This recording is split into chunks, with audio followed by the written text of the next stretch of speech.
Russo'sBrand.com, where the pros are the pros. They're running the same plays on SmackDown that they are on Raw with just different people. Like the DUI storyline is basically the New Day.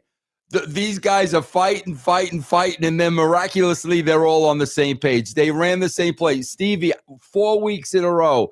Yeet is laid out in the back. The Street Profits are laid in the back. Bianca Belair is laid out in the back. They just keep running the same plays. I just keep telling everybody, guys, here's the bottom line. They are definitely on cruise control for like the entire month of December. You are not going to see anything, bro, till we get into January, till they get closer to Royal Rumble, and that's all we're seeing.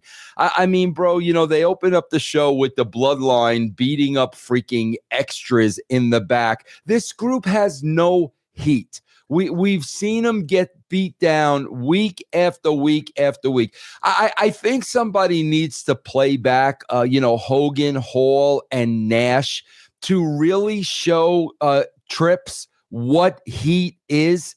This group has no heat. Judgment Day has no heat. The disciples of whatever they're called, carrying. None of these factions, Stevie, have any heat. So you're watching all of this shit, and you're just not buying any of it, man. So what would you do to motivate these people to get out of the rut of doing that? Because it really is just a lowest common denominator type of Pavlovian response. All right, it's the end of November. Survivor Series is over. Yep. Let's build to Rumble. Rumble's over. Let's build to WrestleMania. WrestleMania is over. Revenge Tour, then SummerSlam. I mean, it really, how do you break that rut? Because it seems to be making them a ton of money. Yeah. So, yeah, it's mailed in. I'm just super happy the show's only 2 hours still.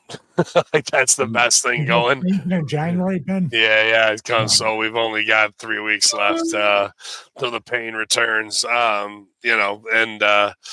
Yeah, there's nothing worth watching. Plus, guys are taking stupid chances on pay-per-view, breaking their ankles. Big man goes to the table. Somebody breaks a toe. I think it's an interesting concept when you go, all right, we got these guys. Why don't they have any heat? So what do we do? That's an interesting vignette that can be a group scene where they're bullying just beat down some extras that nobody cares about, doesn't really have any investment. What are you going to have the extras get back over, or you have any empathy? Not really. It just makes those guys look like somewhat of bullies on random dudes.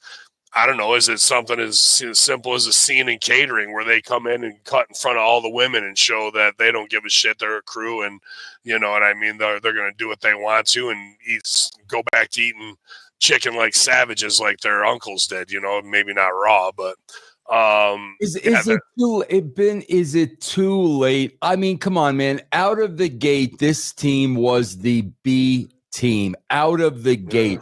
Is it too late to put any real heat on these guys? I'd make them cool, you know what I mean, and not give a shit. Like, they all got to show up on Ducati motorcycles, or you know what I mean. Like, they all got to have a certain, it's us above all. If you're the tribe, then why are you messing with them? But instead, bring out the hooly ghoulies with a giant fucking rabbit mask on, and we're supposed to believe that's in the same universe, dude. Like, there is no rhyme or reason, and it is mailed in completely. So like, what is the point of having Motor City Machine Guns debut and go over, and then having those guys go back over? Stevie, what's your thoughts on that, man? They bring the Motor City Machine Guns. The vignettes are flashing lights and cop cars. Okay, those are the vignettes. The guys win the titles immediately. 3 weeks later, we put the titles on a team that hasn't meant freaking anything in the last 2 years. That's a great question. And now, are we going to get vignettes for the Motor City Machine Guns? I mean, I'm not even being funny. The real them. Yeah, the real them. I love those guys, and I personally want them to do well in the company, but they just literally got put through the system and the wood chipper within a month or so. Yeah, I mean, that happened, Stevie. We see this pattern over and over. The whoop whoops. It happened with the whoop whoops. Now don't need the belts. Yeah. Then we had Fire and Ice. Remember Fire and Ice? Then what happened to Janet Jackson and her partner? Remember those two? Coach Carter. Yeah. This is an ongoing, play that I don't understand, Stevie. Well, the only thing, and Ben has talked about it before, who's politically aligned more with Triple H? Saban and Shelley or Ciampa and Gargano? And that's it. I was going to put that caveat in there too.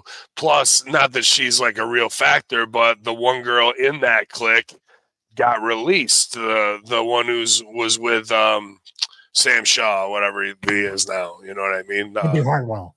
Yeah. So that was like I don't know, fans won't ever understand this, and this is complete speculation and hyperbole, but there is a chance that is them putting the belts back on it, being Triple H's boy going, don't worry, your guys' jobs are safe because of it, when they were paranoid that, oh no, here comes a house cleaning and we might all get done because somebody in our crew who thought they might not be touchable because we're so close to DX that it isn't. Like I said, this is what runs through wrestlers' minds while they're in their, condo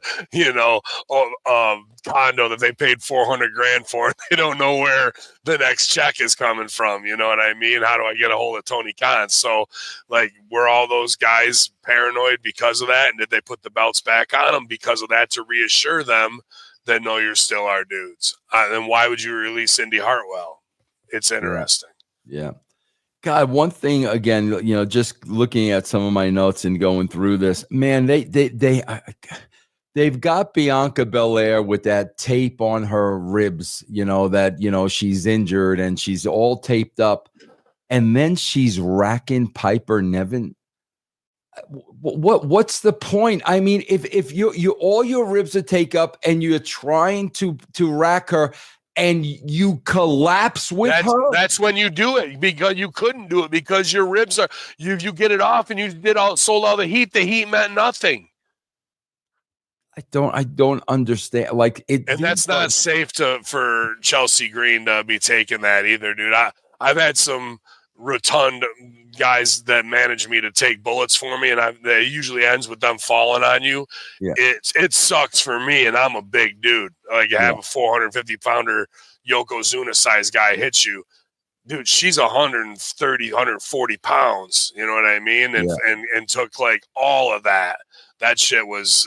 There's no way to really prepare or protect yourself for that. Yeah. Plus, Bianca Belair is moving in the worst way possible, laterally. Yeah. Without even being able to look, because she's got the girl's body there. Yep. They got lucky because it turned out to be a clean, splash. Yes. But I don't get it. I don't get any of that because they went through, I believe they've done this already. They talk about the running the same table again.